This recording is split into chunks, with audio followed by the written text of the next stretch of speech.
નમસ્કાર દર્શક મિત્રો, હોટ ટોપિકમાં આપ સૌનું સ્વાગત છે. આપની સાથે હું છું શિવમ. દર્શક મિત્રો, હોટ ટોપિકમાં વાત કરીશું આજે એશિયા કપ 2025 ઓપરેશન સિંદૂર. આપણે સૌ જાણીએ છીએ કે ભારતે પાકિસ્તાનને તેમનો જે પ્રકારે તેમણે હુમલો કર્યો પહેલગામમાં, અને ત્યારબાદ જે ભારતે જવાબ આપ્યો અને ત્યારબાદનો જે સમયગાળો સીઝફાયર થયું અને ત્યારબાદ એશિયા કપ હતું, અને જેમાં ઘણી બધી કોન્ટ્રોવર્સી થઈ, ઘણા બધા વિવાદો થયા કે ભારતે ન રમવું જોઈએ. પરંતુ ભારતે જે પ્રકારે વિરોધની વચ્ચે પણ જે પાકિસ્તાન સામે મેચ રમી, અને સૌપ્રથમ મેચ જે 14મી તારીખે રમાઈ તેમાં ભારતે પાકિસ્તાનને પરાસ્ત કર્યું. ત્યારબાદ બીજી મેચ સુપર 4ની હતી, તેમાં પણ 21 તારીખે ભારતે પાકિસ્તાનને પરાસ્ત કર્યું. અને આ તમામ જે મેચો હતી તેમાં જે પ્રકારે ભારતીય ટીમે કોઈપણ પ્રકારના હેન્ડશેક, જે હાથ ન મિલાવવાની વાત હોય, તે પછી ટોસમાં હોય કે પછી મેચ પત્યા પછી હોય, તે ખૂબ જ ચર્ચામાં રહ્યું છે. અને ત્યારબાદ સૂર્યકુમાર યાદવ, જેમણે જણાવ્યું હતું કે જો અમે એશિયા કપ જીતીશું તો જે મોહસિન નકવી કે જે ACCના ચેરમેન પણ છે અને સાથે જ પાકિસ્તાનની વાત કરીએ તો તેના ગૃહમંત્રી પણ છે, PCBના પણ તેઓ જે પ્રકારે ચીફ છે, ત્યારે તેમના હાથેથી ટ્રોફી ન લેવાની તેમણે વાત કરી હતી કે તેમના હાથેથી અમે ટ્રોફી નહીં લઈએ. અને ગઈકાલે ભારત અને પાકિસ્તાન વચ્ચે ફાઇનલ મેચ રમાઈ, અને જે પ્રકારની આશા હતી ભારતે પાકિસ્તાનને ધૂળ ચટાડી, પરંતુ જે પ્રકારે અંતમાં જે ટ્રોફી માટે આપણે વાત કરીએ તો ભારતીય ટીમે અદૃશ્ય ટ્રોફીની સાથે સેલિબ્રેશન કર્યું. તમામ જે ખેલાડીઓ છે તેમણે પણ અદૃશ્ય ટ્રોફી સાથે જે ફોટા પડાવ્યા અને સેલિબ્રેશન કર્યું. ખાસ કરીને જ્યારે પણ આપણે મેચ જીતતા હોઈએ છીએ, ફાઇનલ જીતતા હોઈએ છીએ, ત્યારે તમામ લોકો પ્રેઝન્ટેશન જે છે તેની વેઇટ કરતા હોય છે કે ક્યારે આપણી ટીમ ટ્રોફી લે અને એ મુમેન્ટ આપણે જોઈએ લાઈવ. પરંતુ ગઈકાલે ખૂબ જ લાંબો સમયગાળો વીત્યો, કલાક 2 કલાક જેટલો સમયગાળો વીત્યો, પણ છતાં પણ જે નકવી છે, જે મોહસિન નકવી, તેમણે રાહ જોઈ ભારતીય ટીમની, પરંતુ તેમણે જે ભારતીય ટીમ ટસથી મસ્ત થવા તૈયાર નહોતી અને અન્ય કોઈના હાથે ટ્રોફી લેવા તૈયાર હતી, પરંતુ તેમના હાથે નહીં. પરંતુ અંતમાં ત્યારબાદ જે વાતો સામે આવી કે મોહસિન નકવી ટ્રોફી અને જે મેડલ્સ છે ભારતીય ટીમના, તે લઈને ત્યાંથી નીકળી ગયા હતા. આ સિવાય અન્ય ઘણી બધી બાબતો આવી. ત્યારે અત્યારે આ જે ટ્રોફીની જે ખાસ કરીને કોન્ટ્રોવર્સી થઈ છે, તેને લઈને ઘણા બધા જે સવાલ પણ ક્યાંક ને ક્યાંક થઈ રહ્યા છે. આ તમામ બાબત પર આપણે ચર્ચા કરીશું. ગઈકાલનો ઘટનાક્રમ સમગ્ર શું હતો અને આગળ હવે એ મુદ્દે આગળ શું થઈ શકે છે, ICC આમાં કેવી રીતે હસ્તક્ષેપ કરી શકે છે, ગઈકાલે કેવી રીતે હસ્તક્ષેપ કરી શકતું હતું, આ તમામ બાબત પર ચર્ચા કરીશું. મારી સાથે અમારા સ્પોર્ટ્સ એક્સપર્ટ અશોકભાઈ મિસ્ત્રી જોડાઈ ગયા છે ચર્ચા માટે. અશોકભાઈ, સ્વાગત છે આપનું. Thank you so much. તો એશિયા કપ ગઈકાલે પૂરો થયો અને જે પ્રકારની આશા હતી કે ભારત પાકિસ્તાનને આસાનીથી હરાવી દેશે. પ્રથમ મેચ, બીજી મેચ અને ફાઇનલ મેચ. પ્રથમ 2 મેચની વાત અલગ કરીએ, પરંતુ ફાઇનલની મેચ આપણે વાત કરીએ તો તે પ્રેશર અલગ હોય છે. શરૂઆતમાં આપણા પણ શ્વાસ અદ્ધર થઈ ગયા કે શું આજે કંઈક ઉલટું થશે કે કેમ, પરંતુ ભારતીય જે બેટ્સમેનો છે તેમણે ગઈકાલે પાકિસ્તાનને ધૂળ ચટાડી. કેવી ગઈકાલની મેચ આપના મતે રહી, અને ત્યાર મેચ પછી જે થયું, ખાસ કરીને પ્રેઝન્ટેશનની સૌ કોઈ વેઇટ કરતા હતા, લાઈવ જોતા હતા કે ક્યારે આવે, પરંતુ ખૂબ જ લાંબો સમયગાળો વીત્યો અને અંતમાં સાયમન ડુલે જણાવ્યું કે ACC તરફથી જાણ કરી દેવામાં આવી છે કે ટ્રોફી નહીં લે ભારતીય ટીમ. સૌપ્રથમ તો હું ભારત અને પાકિસ્તાન બંનેને અલગ મૂકી દઈએ, આપણે સાઈડમાં કાઢી લઈએ, પણ જે રીતે રોમાંચક ફાઇનલ હોવી જોઈએ, જે રીતે દિલ ધડક ફાઇનલ હોવી જોઈએ, જે રીતે શ્વાસ અદ્ધર કરી દે એવી ફાઇનલ હોવી જોઈએ, એ પ્રકારની ફાઇનલ ગઈકાલે જોવા મળી. બંને ટીમોની એક તબક્કે સ્થિતિ સારી, બીજા તબક્કે સ્થિતિ ખરાબ, ત્યારબાદ ભારતની સ્થિતિ એક તબક્કે ખરાબ, ત્યાર પછીની બહુ સરસ. તો જે રીતે જે કોઈ ઇન્ગ્રેડિયન્ટ એક ફાઇનલને રસપ્રદ બનાવવા માટે જોઈએ, તમામ ઇન્ગ્રેડિયન્ટ આપણને ગઈકાલની મેચમાં જોવા મળ્યા. આજે બહુ સરસ કીધું કે શર્મા નહીં તો વર્મા. તો ક્યાંક ને ક્યાંક અભિષેક શર્માની પાસેથી ઘણી બધી અપેક્ષાઓ હતી. ફાઇનલમાં એ નિષ્ફળ ગયો, ત્યારે હવે શું? 24, 22, 23 રનમાં 3 વિકેટો પડી ગઈ, ત્યારે શું? અને તે વખતે જે રીતે Tilak Varma, the way he has played, હું એની રમતને બિરદાવું છું ઇન ધ સેન્સ કે આટલી બધી સેન્સિબલ રમત જે દાખવી છે એને હેડ્સઓફ કરવી પડે. શિવમ દુબેની પણ વાત કરો, સંજુની વાત કરો, તો આ 3 ખેલાડીઓએ ભારતને ખરું પૂછો તો જીતાડ્યા છે. પણ કેલ્ક્યુલેટિવ જે રમ્યું હોય, તો કેલ્ક્યુલેટિવ સૌથી વધારે કેલ્ક્યુલેટિવ રમ્યું હોય તો એ તિલક વર્મા છે. અને તિલક વર્માએ એણે સ્ટ્રાઇક રેટની ચિંતા ના કરી, સ્ટ્રાઇક રેટ મારો આટલો હોવો જોઈએ કે નહીં. એ અત્યારે સમયની જરૂર હતી કે એને આ ટ્રોફી જીતવાની છે, અને ઉપરના ખેલાડીઓ આઉટ થયા છે એટલે એને જવાબદારીપૂર્વક રમવાનું છે. જેની બોલિંગ સારી લાગી એને પ્લેડ કર્યા અને એને રિસ્પેક્ટ આપ્યું, અને જ્યાં ખરાબ બોલ આવ્યો ત્યાં એને સિક્સરો મારી અને મેચને જીતાડવામાં કેલ્ક્યુલેટિવ પ્રયત્નો કર્યા. નો ધીસ ઇઝ વેરી ઇમ્પોર્ટન્ટ કે આજે તમે રશ ઓફ બ્લડ છે, કેટલી બધી આજુબાજુની કેટલી બધી ઘટનાઓ તમારા માઇન્ડસેટ ઉપર હોય. આ ઓપરેશન સિંદૂર હોય, આવી રીતના હાથ ના મિલાવ્યું હોય, આ બધું જ હોય. કેમ બધાને એમ થાય કે લાવો આજ બોલે સિક્સર માની જીતી જઈએ, એ રીતનું જનૂન પણ આવી જાય. પણ તે છતાંય સમયને શું જોઈતું હતું? સમયને હતું કે એક શાંતિથી વ્યવસ્થિત રીતે કેલ્ક્યુલેટિવ રમીને રિક્વાયર્ડ રન રેટને જાળવી રાખીને એશિયા કપ જીતવો એ મહત્વનો હતો. એટલે હું માનું છું કે બહુ જ જબરજસ્ત રીતે તિલક વર્માના હું વખાણ કરીશ, because the way he has played it was fantastic. બીજો કોઈ પણ ખેલાડી હોત તો કદાચ એના પોતાના ઉપર કાબુ ના રાખી શક્યો હોત ને છગ્ગા ચોગ્ગા મારવાની કોશિશમાં વિકેટો ગુમાવ્યો. But this main has made it A point કે કોઈ પણ રીતે હું રેશ શોટ ના મારું અને આઉટ ના થવું. આઈ થિંક કેલ્ક્યુલેટિવ જેને કહેવાય કે એક જે રીતે જરૂર હતી પરિસ્થિતિ પ્રમાણે. હું હમણાં જ પાકિસ્તાનના ક્રિકેટર વચ્ચેની પણ ડિબેટ જોઈ રહ્યો હતો. દેવર પ્રેઝિંગ કે ભાઈ આનું નામ ક્રિકેટર કહેવાય, જ્યારે પાકિસ્તાનની સ્થિતિ એકદમ ઉલટી હતી. They were very good at one stage. આપણને એમ લાગ્યું કે આ 200 નો તો સ્કોર થઈ જશે, આજે આપણે શું કરીશું? કારણ કે જે રીતે જસપ્રીત બુમરાહને છગ્ગા મારતા હતા, ચોગ્ગા મારતા હતા, વી આર વરીડ. અને ત્યાર પછી જે રીતે ધબડકો થયો એ પણ આપણે જોયું. અહીંયા આગળ જેટલી વસ્તુ જોવા જાવ, જે રીતે પાકિસ્તાનની બેટર્સે પોતાની વિકેટ ફેંકી છે, છગ્ગા મારવાની કોશિશ, એક છગ્ગો વાગે તો બીજા બોલે પણ છગ્ગો મારવાની કોશિશ, ઇરેસ્પોન્સિબલ શોટ્સ. આ જે Pakistan they have played the irresponsible shots. જરૂરી નહોતું કે તમે દરેક બોલે સિક્સર મારી શકો, પણ તમને ખ્યાલ હોવો જોઈએ કે મારી ટીમને શું જોઈએ છે. તો હું માનું છું કે બહુ જ કેલ્ક્યુલેટિવ રીતે ભારતે જીત મેળવી છે.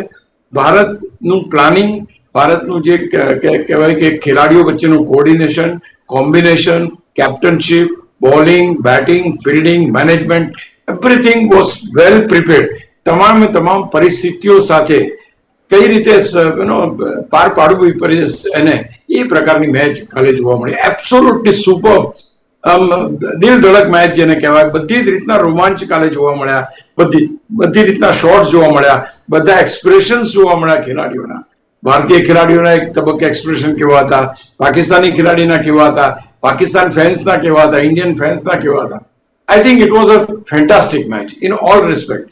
બાકી જે કોન્ટ્રાવર્સી છે આપણે એની ઉપર અત્યારે વાત ના કરીએ તો it was a terrific match અને એક છાજે તેવી ફાઇનલ, જેને કહેવાય ને એશિયા કપની ફાઇનલ, એ છાજે તેવી ફાઇનલ, અને એમાં આપણે પાકિસ્તાનને પરાજય આપ્યો. એટલે કોઈ સવાલ જ નથી, સોનામાં સુગંધ બળી કહેવાય. જી જી, ચોક્કસથી. તો જે પ્રકારે સમગ્ર ટુર્નામેન્ટ રહી છે અને શરૂઆતથી જ્યારે રમવાનું જે નક્કી કર્યું કે ભારત અને પાકિસ્તાનની મેચ નક્કી થઈ ત્યારે પણ આપણે ચર્ચા કરી હતી અને ફર્સ્ટ મેચ રમી, સેકન્ડ મેચ રમી, ઘણા બધા વિવાદો જોવા મળ્યા. ભારતનું જે સ્ટેન્ડ હતું નહીં હાથ મિલાવવાના, જે પ્રથમ મેચમાં પણ એ જોવા મળ્યું, સેકન્ડ મેચ અને ફાઇનલમાં પણ તે જ પ્રકારે જોવા મળ્યું. ફાઇનલમાં એ પણ જોવા મળ્યું કે ટોસ હતો ત્યારે બે પ્રેઝેન્ટર્સ છે તે જોવા મળ્યા. રવિ શાસ્ત્રીની સાથે પાકિસ્તાનના પણ જોવા મળ્યા, સલમાન સાથે વાત કરવા માટે તેમના કેપ્ટન સાથે. કેવી રીતનું આ સમગ્ર એશિયા કપ કઈ રીતે અલગ રહ્યો છે અને ગઈકાલે જે ખાસ કરીને ટ્રોફી કોન્ટ્રોવર્સી છે અત્યારે પણ તેની ચર્ચાઓ સતત ચાલુ છે, એને લઈને આપનું શું માનવું છે? સૌથી પહેલા તો સૌથી કોન્ટ્રોવર્શિયલ કોઈ ફાઇનલ હોય તો એ આ ફાઇનલ છે. કોન્ટ્રોવર્શિયલ ઇન ધ સેન્સ કે આજે તમે પ્રતિસ્પર્ધી ટીમ સામે રમવા ઉતર્યા છો. પહેલા તો ત્યાં જ આપણે બધું ભાઈ રમ્યા જ ના હોત તો આ બધી પરિસ્થિતિમાંથી આપણે નીકળી શક્યા. રમવા ઉતર્યા છો તે વખતે તમે એમની સામે નહીં જુઓ, એમની સામે હાથ નહીં મિલાવો, એમની સામે કોઈ ગેસ્ચર નહીં કરો. આ જ વસ્તુ તમે જો થોડા વખત પહેલા જયારે આપણે વિરાટ કોહલી, રોહિત શર્મા બધા હતા તો આપણને બાબર આઝમ સાથે કોઈ ભેટતો ફોટો જોવા મળ્યો છે અને એનો શેક હેન્ડ કરતો બી ફોટો જોવા મળે. પરિસ્થિતિઓ બદલાઈ, એગ્રીવ હતી, પણ તે છતાંય આ પરિસ્થિતિમાં આ મેચ રમાઈ. એ વસ્તુ બંને પક્ષે એટલું બધું ટેન્શન, એટલું બધું પ્રેશર હતું, કારણ કે સામેના છેડે બી જો પાકિસ્તાન સાઈડ ઉપર બી પ્રેશર હતું કે કોઈ એવી ઘટના, પેલી બંદૂક ફોડવાની ઘટના કરીએ કે કોઈ બીજી કોન્ટ્રાવર્સી ના થઈ જાય. એટલા માટે સૂર્યકુમાર યાદવને પણ દંડ થયો અને રઉફને પણ દંડ થયો. આ બે ખેલાડીને તો દંડ પણ કરવામાં આવ્યો. તો આ બધી પરિસ્થિતિઓ વચ્ચે જે રીતે સૌથી મોટી કોન્ટ્રોવર્શિયલ જે વાત થઈ એ ફાઇનલમાં ટ્રોફી ના મેળવવી. આજે કોઈ પણ ટીમ પોતાના હાર્ડવર્કથી મહેનત કરીને મેળવેલી ટ્રોફી એને તે વખતે આપવામાં ના આવી. આ ઇતિહાસની પહેલી ઘટના ક્રિકેટના બુક્સની અંદર દર્જ થઈ. પહેલી વાત આ. બીજી વસ્તુ કે જે રીતે આ પરિસ્થિતિનું નિરાકરણ આવી શક્યું હતું, કારણ કે ભારતે પોતાનું સ્ટેન્ડ પહેલેથી ક્લિયર કર્યું હતું કે we are not going to accept the trophy from the hands of this XYZ. So તે વખતે આઈસીસી અથવા તો Asian cricket council they could have change જો કે ભાઈ ફોર ધીસ પર્ટિક્યુલર આ ટ્રોફી આપવા માટે સેકન્ડ ઇન કમાન્ડ અથવા તો જે કોઈ બીજો વ્યક્તિ હોય એ આપે. પરિસ્થિતિનું નિરાકરણ આવી શક્યું હોત, પણ કદાચ જે રીતે એસીસીના ચેરમેને જે સ્ટેન્ડ લીધું અને કોઈ જાતને પેલા લોકોને ટ્રોફી અપાઈ ગયા પછી ઉભા થઈને જતા રહ્યા અને ત્યાર પછી ટ્રોફી પણ સાથે લેતા ગયા કે ટ્રોફી તો એસીસીની અમાનત છે, એમાં તો કોઈ બીજો સવાલ છે નહીં. એ લોકો એમના ટ્રોફી લઈને જતા રહેવાથી કોઈ ટ્રોફી નહીં મળે અથવા તો એ ટ્રોફી કઈ બીજે જશે એવું તો છે નહીં. It will be in the custody of ACC. પણ જે રીતે ગેસ્ચર કરવામાં આવ્યું, જે રીતે ધારો કે આ પરિસ્થિતિને એક થોડી બી નોર્મલાઇઝ કરવા માટે કીધું હતું કે ભાઈ જે બીજા ડિગ્નેટરીઝ હાજર છે એમના હાથે આ ઇનામ અપાવી દો, તો આ કોન્ટ્રોવર્સી ટળી ગઈ હોત. પણ એવું ના થયું, મોડું થયું, ઘણા બધા વખત થયું, ત્યાર પછી આ શરૂ થયું. ફરી પાછું જ્યારે પાકિસ્તાનના ખેલાડીઓને ટ્રોફી અપાઈ દીધી ત્યાર પછી અમુક બીજા જે ઇનામો હતા એ પણ અપાવવામાં આવ્યા અને ફાઇનલ ટ્રોફીની જ્યારે વાત આવી ત્યારે આ કોન્ટ્રોવર્સી ઊભી થઈ, ત્યાંથી ઉભા થઈને જતા રહ્યા. તો આઈ થિંક આ જે ઘટના છે એ ક્યાંક ક્રિકેટ માટે એટલી સારી નથી. આઈ મીન ભારત પાકિસ્તાનની જે ઘટનાઓ ઘટી છે એના માટે કોઈ આપણે એનો એ નથી કરતા, પણ જે ક્રિકેટિંગ સેન્સમાં જોઈએ તો આ પરિસ્થિતિ કદાચ એસીબીના એના એશિયન ક્રિકેટ કાઉન્સિલના ચેરમેન તરીકે એનો બહુ સારી રીતે સંભાળી શક્યા હોત જો એમણે વિઝડમ વાપર્યું હોત અથવા તો એ એમની ઉદારદિલી વાપરી હોત. ઓકે યાર કમોન, આ પરિસ્થિતિ આવી છે, બીજા મહાનુભાવો હતા એમના હાથે તમે ટ્રોફી અપાવીને પ્રસંગ પાર પાડો. એ પ્રસંગ પાર ના પાડીને કોન્ટ્રોવર્સી ઊભી કરવાની જે કોશિશ કરી, I think that is something which is not proper. It is hurting. આ કોન્ટ્રોવર્સી ઊભી ન થઈ હોત. They should have taken the stock of the situation.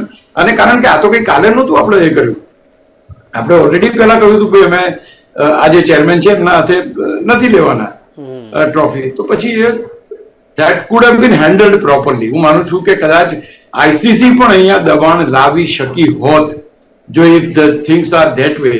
કારણ કે જે વખતે પ્રેઝન્ટરે એમ કહ્યું કે ભારત ટ્રોફી સ્વીકારવાનું નથી અને આ કાર્યક્રમ અહીંયા પૂરો થાય, that was very very shocking કે ભાઈ આ પરિસ્થિતિમાં ત્યાંથી ધારો કે આઈસીસીએ પણ ઇન્ટરવ્યુ કર્યું હોત કે ભાઈ આ પરિસ્થિતિ આ રીતે એને ટેકલ કરો, તો કદાચ હું માનું છું કે આ પરિસ્થિતિનું એ થયું હોત. પણ ખેર વિવાદ થયો જ છે. તો જે પ્રકારની ઘટના ઘટી, જે પ્રકારનું એક્શન લીધું છે એસીબીના ચેરમેને, I think that is hurting, that is shocking અને it's against the spirit of the game. જી એ ચોક્કસ. પરંતુ જે પ્રકારે હવે આગળ આગળ આપણે વાત કરીએ, ટ્રોફી ગઈકાલે ન આપી, એ પોતાની સાથે લઈ ગયા. હવે એ ટ્રોફી એસીસીમાં જશે કે પછી ભારતીય ટીમને સોંપવામાં આવશે? તેમના મેડલ્સ, જે સમગ્ર ટીમને મેડલ્સ આપવામાં આવતા હોય છે તે પણ ન આપવામાં આવ્યા, તે પણ તે પોતાની સાથે લઈ ગયા. ત્યારે હવે આગળ શું? આઈસીસી આમાં કઈ રીતે હસ્તક્ષેપ કરી શકે છે અને ટ્રોફી ભારતીય ટીમને મળી શકશે કોઈ બીજાના થ્રુ કે પછી એ? જી, હવે પહેલી વસ્તુ એ છે કે the chairman of ACC Asian cricket Council is the એ પોતે આનો કસ્ટોડિયન છે. કોઈ પણ હોય એક્સ વાય ઝેડ, તો એના અંડરમાં આ બધી ઘટના આવે એટલે પરિસ્થિતિ જે ઊભી થઈ એમાં કઈ રીતે ડીલ કરવું એ આ જે ચેરમેન છે એણે એના રીતે ડીલ કર્યું. But this deal is not supported by ICC. ICC એ દરેકે દરેક જે વસ્તુ ટુર્નામેન્ટ એક રમાડો છો તમે, તો એની તમારે ટ્રોફી તો આપવી જ પડે, એના ઇનામો પણ આપવા જ પડે. અને ઇટ ઇઝ નોટ પાકિસ્તાનના આ પર્ટિક્યુલર વ્યક્તિ છે એના માટે કંઈક અલગ કાયદા ના હોય, આ તો યુનિવર્સલ લોસ છે. ઓકે, કઈ થયું છે અત્યારે Bing A custodian of Asian council અને એની પાસે મેડલ્સ લીધા છે. આઈસીસી એ કરશે ને એ મેડલ રિલીઝ કરી દેવામાં આવશે. હું નથી માનતો કે કોઈ ટ્રોફી પોતે એ રીતે કરીને એ કરી દે કે નથી તો હવે આ હું લઈ જઈશ, એમ એ તો પોસિબલ નથી. જે ઘટના ઘટી એની નોંધ લેવાઈ છે. ઇટ હેઝ બીન એક ખરાબ ઘટના તરીકે જ નોંધવામાં આવી છે, પણ એનો જે ઉકેલ છે એ ઉકેલ હવે આઈસીસીના હાથમાં છે કે આ મડાગાંઠ છે તો મડાગાંઠનો કઈ રીતના એ કરવું. કારણ કે ટ્રોફી ટીમ મહેનત કરીને જીતી છે. ભારતની ટીમ તમામ મેચો જીતીને પાકિસ્તાનને 3 વાર પરાસ્ત કરીને આ ટ્રોફી જીતી છે. It is a hard earn trophy. એટલે કોઈ બીજાને લઈ જવાનો તો કોઈ સવાલ ઉભો નથી થતો. હું માનું છું કે આઈસીસીના ઇન્ટરવેન્શન પછી આ મામલો થાળે પડશે અને ભારતને પોતાની ટ્રોફી મળી જવી જોઈએ. એ બધાની લાગણી છે, મારી પણ એ જ લાગણી છે. એટલે હું માનું છું કે આનો ઉપાય તો આવશે. એ ગઈકાલે જે એક્શન લેવા, એક્શનમાં રિએક્શન, કે તમે આમ નથી કરતા તો હું આમ નહીં કરું. એ રીતે જે પીસીબીના ચેરમેને આપણે એસીસીના ચેરમેને જે એશિયન કાઉન્સિલના ચેરમેને જે રીતે પગલું લીધું છે એ ક્યાંક ને ક્યાંક છે.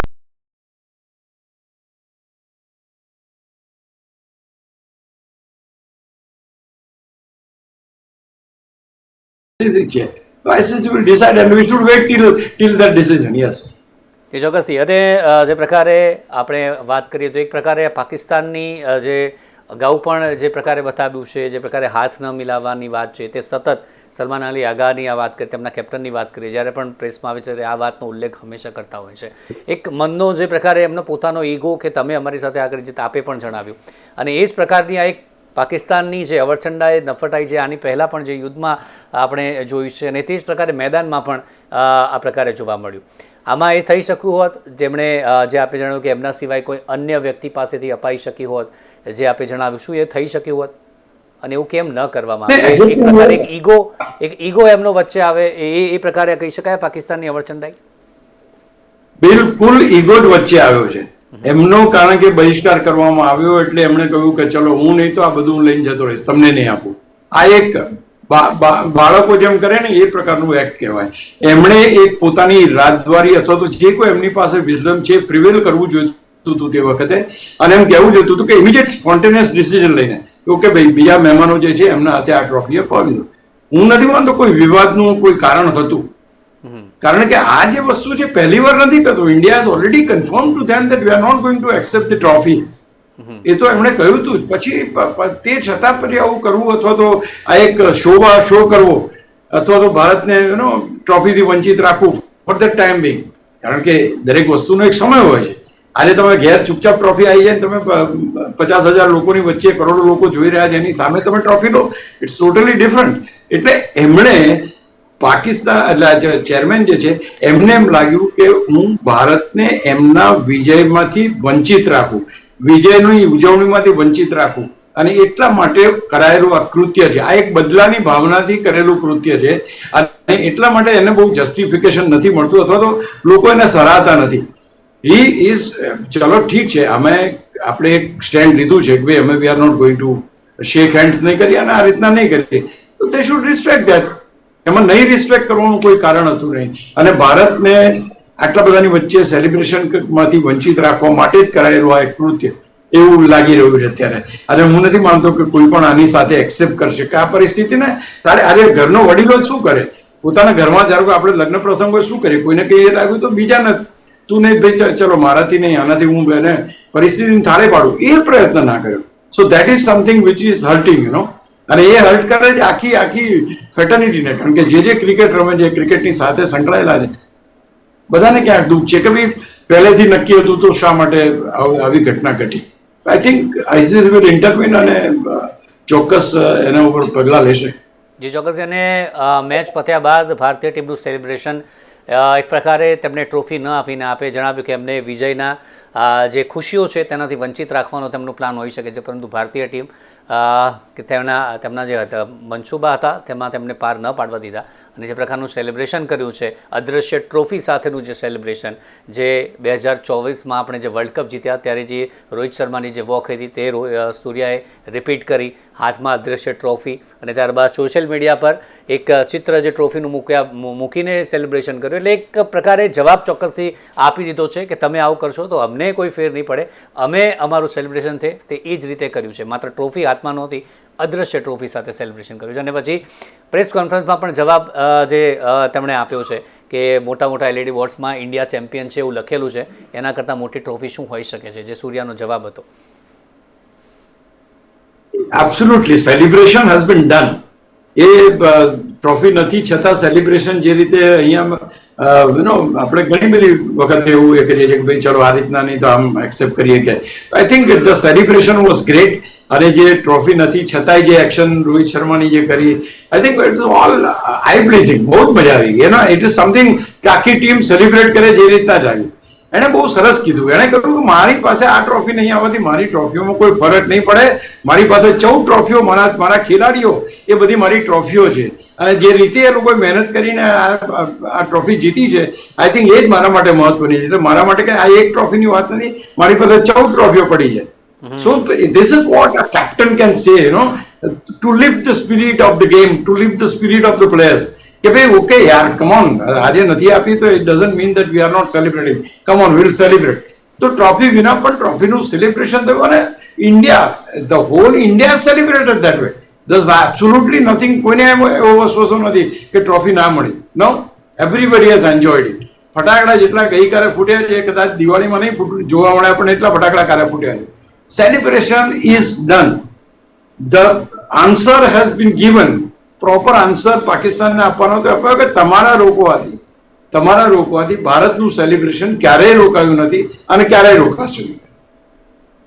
જી, હવે એશિયા કપમાં તો જવાબ આપી દીધો છે અને હવે વારો છે વર્લ્ડ કપ આગામી સમયમાં આવવાનો છે. ત્યારે કદાચ ભારત અને પાકિસ્તાન ફરી એક વખત ટકરાશે. ત્યારે પરિસ્થિતિ કેવી હશે એ આપણે અત્યારે નથી જાણતા, પણ કદાચ આ જ પ્રકારની પરિસ્થિતિ એ વખતે પણ જોવા મળે. કારણ કે આજે ઓપરેશન સિંદૂર અને તેની પહેલાંનું જે જખમ ક્યાંક ને ક્યાંક એક આપણને લાગ્યો છે તે આપણે ક્યારેય નહીં ભૂલી શકીએ. અને વર્લ્ડ કપમાં પણ આ જે છે તે રાઇવલરી યથાવત રહેશે. રાઇવલરી ન કહીએ, જે સૂર્યાએ પણ કહ્યું કે 20માંથી તમે આ રીતે જ્યારે 15 અને 1 હોય તો તેને રાઇવલરી ન કહેવાય. વર્લ્ડ કપમાં ફરી કોઈ ટકરાશે ત્યારે ત્યારનો માહોલ કેવો છે, આપને શું લાગી રહ્યું છે? ટૂંકમાં જલ્દીથી. જે અત્યારની પરિસ્થિતિ છે એ આજથી 5 વર્ષ પહેલા નહોતી. એ પહેલા પણ ઘણા બધા હુમલા થયા હતા અથવા તો એ બધું થયું હતું. ત્યારની પરિસ્થિતિ અલગ હતી. સ્પોર્ટ્સને એમાંથી બાકાત રાખવામાં આવ્યું હતું. આ વખતે સ્પોર્ટ્સ પણ એની અંદર આવ્યું છે, એટલે એ પ્રમાણેની પરિસ્થિતિ એ અત્યારના તબક્કે તો રહેશે એવું લાગે છે. એમાં કોઈ ફેરફાર મોટો થાય એવું લાગતું નથી. ઓનલી ધ થિંગ કે ભારત મીન્સ કે પાકિસ્તાન વર્લ્ડ કપમાં ભાગ લે છે કે નહીં, ભારત સામેની મેચો ક્યાં રમે છે, કેવી રીતના એ વસ્તુને સોર્ટ આઉટ કરે છે, કઈ રીતના જે આજે જે કર્યું છે અને જે આખું વાતાવરણ ઊભું થયું દોડાયું છે એને કઈ રીતે સારું કરે, એ તો પાકિસ્તાનના હાથમાં પાકિસ્તાનને જોવાનું. પણ હા, આગામી દિવસોમાં આ રંજ ચોક્કસ રહેશે કે પાકિસ્તાને ભારતને પોતાની ટ્રોફીથી વંચિત રાખ્યા છે. હું માનું છું કે એ દરેકે દરેક ભારતના દેશવાસી મનમાં રાખશે યાર. ચોક્કસથી તો વંચિત રાખ્યા છે. પાકિસ્તાનની નફટાઈ પણ ગઈકાલે એ જ જોવા મળી, પરંતુ ભારતીય ટીમે સેલિબ્રેશન જે રીતે કર્યું અને એક રીતે પાકિસ્તાનને જવાબ આપ્યો છે, નકવીને જે એમની ભાષામાં જવાબ કે ચોક્કસથી આપી દીધો છે. ત્યારે આજ મુદ્દે ચર્ચા કરી. મારી સાથે જોડાયા અશોકભાઈ, ખૂબ ખૂબ આભાર અમારી સાથે જોડાયા બદલ. Thank you very much. Thank you so much. તો દર્શક મિત્રો, હોટ ટોપિકમાં હાલ બસ આટલું જ. ફરી મળીશું નવા મુદ્દા સાથે. રજા આપશો. નમસ્કાર.